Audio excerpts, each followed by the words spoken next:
नमस्कार दोस्तों, आपका स्वागत है आपके अपने चैनल PHV अकेडमी में। मैं आपका राज सर।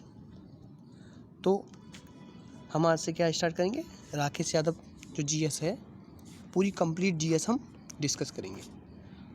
आप इस पूरी क्लास को, पूरी सीरीज को कंप्लीट देखना, जिससे आपकी GS बेसिक से लेकर बिगिनर तक हो जाएगी। आप इसे पढ़ने के बाद आपके नंबर GS में अच्छे आएंगे। तो आइए स्टार्ट करते हैं। हम पहले स्टार्ट करेंगे क्या, इतिहास, और इसका चैप्टर नंबर 1 हम सीरीज वाइज चलेंगे। तो चैप्टर नंबर 1 क्या है, सिंधु घाटी सभ्यता। आइए क्वेश्चन पर स्टार्ट करते हैं। आपको वीडियो अच्छी लगे तो लाइक कीजिएगा और प्लीज़ शेयर कीजिएगा ज़रूर, और हमारे चैनल को सब्सक्राइब कीजिएगा। आइए अगले क्वेश्चन पर चलते हैं। हड़प्पा की सामाजिक व्यवस्था थी तो कैसी थी, समतावादी थी। इसमें जो है व्याख्या भी दी हुई है, आप पढ़ सकते हैं, और कुछ मैं भी बता दूंगा। तो इसमें देखिए, इसमें कह रहा है कि जो मकान थे, उच्च वर्ग और निम्न वर्ग के मकान वो एक साथ थे, उनमें कोई भी भेदभाव का साक्ष्य नहीं मिला है। अगले क्वेश्चन पर, कौन सा कथन हड़प्पा सभ्यता के लिए सही है, तो कौन सा, उनके द्वारा कौन पूछा जाता था, पशुपति। और पशुपति किसको कहते हैं हम, शिव को, शिव की मूर्ति, शिव को कहते हैं क्या, पशुपति। आइए अगले क्वेश्चन पर, निम्न में से कौन सी चीज़ सिंधु घाटी सभ्यता की खुदाई में वाणिज्यिक एवं आर्थिक विकास का घोतक है। तो क्या होती हैं वाणिज्यिक एवं आर्थिक विकास का घोतक, होती हैं मोहरें, मतलब कि मुद्राएं, पैसे।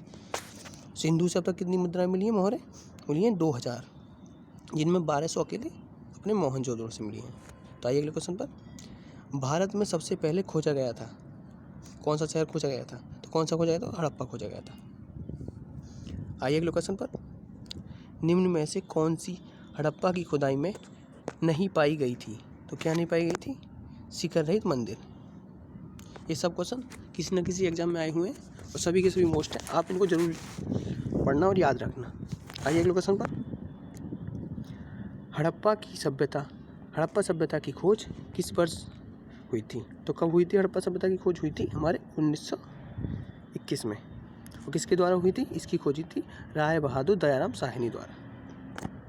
आइए अगले क्वेश्चन पर, सिंधु घाटी और आज की हिंदू धर्म के प्राचीन संस्कृति के बीच जैविक संबंध किस पूजा से संबंधित है, तो किससे हैं वो हमारे पत्थर, वृक्ष और जानवर से। आइए अगले क्वेश्चन पर, क्वेश्चन नंबर 8, सिंधु घाटी सभ्यता वह एकमात्र स्थल जहाँ से कृत्रिम गोदीबाड़ा मिला है, तो वो कौन सा था, वो हमारा लोथल। और लोथल कहाँ पर है, लोथल है गुजरात में, गुजरात के अहमदाबाद जिले में।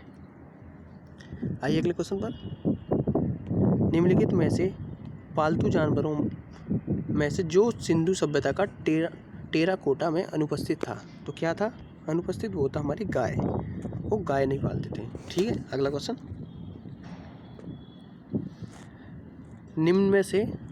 इनमें से कौन सा शहर सिंधु जो बिनागढ़ का किला था, सिंधु शहर कौन सा था जो बिनागढ़ का किला था, तो कौन सा था वो था हमारा चुनहुदड़ो।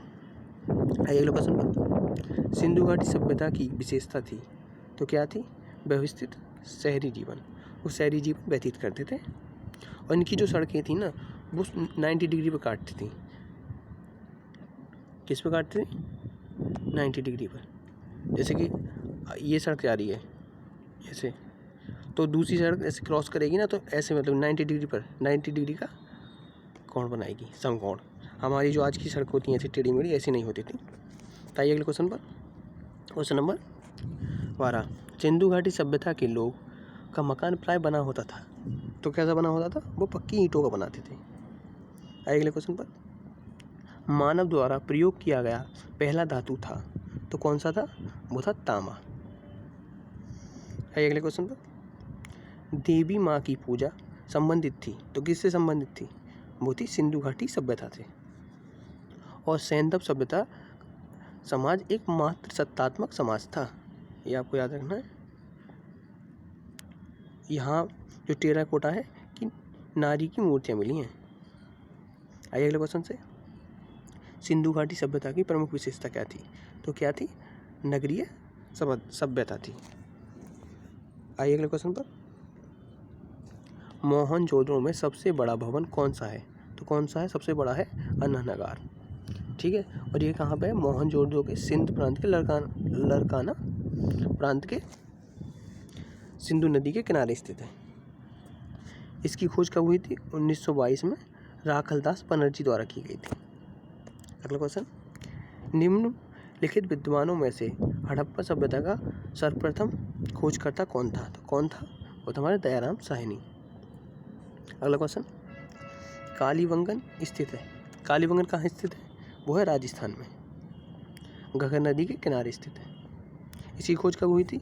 इसकी खोज हुई थी 1953 में एस घोष द्वारा की गई थी। अगला क्वेश्चन, हड़प्पा वासी किस वस्तु के उत्पादन में अग्रणी थे? तो किस में थे? वो थे कपास में। हड़प्पा सभ्यता के विकसित व्यापार का आधार कृषि था। कपास उत्पादन में अग्रणी थे और अन्य फसल जो होती उन्हें भी उपजाते थे, जैसे कि चावल, गेहूँ, जौ, मटर, टमाटर आदि। चलिए अगले क्वेश्चन पर। अगला क्वेश्चन क्या है? निम्नलिखित में से किस द्रव्य का प्रयोग हड़प्पा काल की सभ्यताओं का हड़प्पा काल की मुद्राओं का निर्माण में किया जाता था? तो किस में किया जाता था? तो देखिए, ये किया जाता था हमारे टेराकोटा में। अगला क्वेश्चन, सिंधु घाटी सभ्यता का विशाल स्नानागार पाया गया है। तो कहाँ पाया गया है? मोहनजोदड़ो में पाया गया है। अगला क्वेश्चन, निम्नलिखित में से किस देश ने भारत से मोहनजोदड़ो के प्रसिद्ध नर्तक कन्या की प्रतिमा वापस देने के लिए कहा है? तो किस देश ने भारत से प्रतिमा मांगी है वापस? तो मांगी हमारे पाकिस्तान ने। इसमें कुछ व्याख्या देख लीजिए। कांसे की नर्तक की मूर्ति मोहनजोदड़ो के लरकाना जिले से प्राप्त हुई, जो आपको मैंने पहले ही बता दिया है। और जो अब कहाँ पर है? पाकिस्तान में स्थित है। अब जो ये कहाँ पर है स्थान? ये पाकिस्तान में आ चुका है आज़ादी के बाद। चलिए अगला क्वेश्चन, सिंधु अर्थव्यवस्था की ताकत थी तो क्या थी? कृषि थी। अगला क्वेश्चन, सबसे प्राचीन सभ्यता का नाम। सबसे प्राचीन सभ्यता थी हमारी मेसोपोटामिया की सभ्यता। चलिए अगले क्वेश्चन पर। निम्नलिखित में से कौन सा सिंधु घाटी सभ्यता का स्थल पाकिस्तान में है? आपको बताइए, अभी बताया था ये कौन सा है? हड़प्पा है। तो लोथल कहाँ पर है? लोथल गुजरात में, और कालीबंगन राजस्थान में, और आलमगीरपुर मेरठ उत्तर प्रदेश में। आइए अगले क्वेश्चन पर। तो इम्पोर्टेंट फैक्ट थे, उन्हें जरूर याद रखना। सिंधु घाटी सभ्यता के लोग किसकी पूजा करते थे? तो ये आपको पता ही होगा, यह है पशुपतिनाथ। ये भी पहले क्वेश्चन आ चुका है, ये भी CGL 2016 में आया हुआ है और अभी भी कई पेपरों में आ चुका है। आइए अगले क्वेश्चन पर। सही मिलान करने, तो देखिए ये मोहनजोदड़ो में क्या मिला है? तो आपको पता है विशाल स्नानागार मिला है, ठीक है। और हमारा हुआ हड़प्पा में क्या मिला है? हड़प्पा में मिला है हमारा पुजारी की मूर्ति मिली है। और लोथल में मिला है हमारा बंदरगाह मिला है। कालीबंगन में क्या है? जुते हुए खेत के निशान मिले। अगला क्वेश्चन,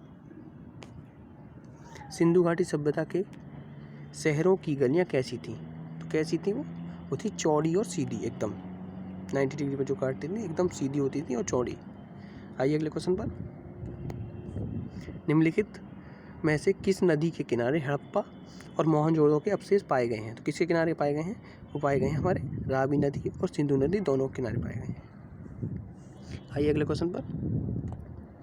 सिंधु घाटी सभ्यता की लिपि थी। तो सिंधु घाटी सभ्यता की लिपि कैसी थी? बहुत ही अज्ञात है। आइए अगले क्वेश्चन पर।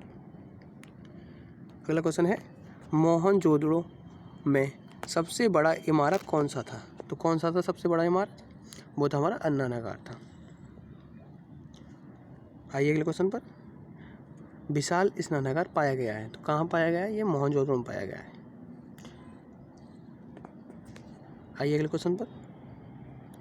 अगला क्वेश्चन ये रहा, आप नीचे देख सकते हैं, ये रहा अगला क्वेश्चन। ये किसकी मूर्ति सिंधु घाटी सभ्यता के लोगों की एक महत्वपूर्ण रचना थी? तो किसकी मूर्ति थी? आप इसका आंसर बता सकते हैं कमेंट बॉक्स में, आपको पता ही है, आई थोड़ी देर पहले ही बताया था। अगले क्वेश्चन पर आइए। तो इसका आंसर होगा क्या? नृत्य की मूर्ति। अगला क्वेश्चन, देवी माता की पूजा संबंधित थी। तो किससे संबंधित थी? तो ये थी हमारी सिंधु घाटी सभ्यता से संबंधित। और इस बात के पर्याप्त साक्ष्य मिले हैं कि सैंधव समाज मात्र सत्तात्मक था। आइए अगला क्वेश्चन। अगला क्वेश्चन क्या है? अगला क्वेश्चन है सिंधु घाटी सभ्यता का बंदरगाह कौन सा था? तो ये भी आपको पता ही है, अभी आया था लोथल। सैंधव सभ्यता में लोथल एक बंदरगाह के रूप में प्रसिद्ध था क्योंकि यहाँ एक गोदीवाड़ा मिला है। तो इसी के साथ हम वीडियो को समाप्त करते हैं। इसमें पहले चैप्टर में 35 क्वेश्चन है और जो आपके खत्म हो चुके हैं। ये इतने इंपॉर्टेंट क्वेश्चन है कि आपको ज़रूरी याद रखना पड़ेगा इनको।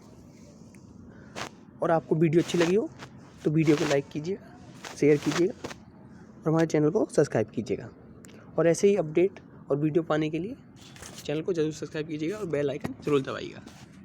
और मुझे फॉलो करने के लिए आप कमेंट बॉक्स में लिंक मिल जाएगी, डिस्क्रिप्शन में लिंक मिल जाएगी, वहाँ से फॉलो कर सकते हैं। और आपको ये PDF चाहिए तो टेलीग्राम पर जा सकते हैं, जिसकी भी डिस्क्रिप्शन में लिंक मिल जाएगी।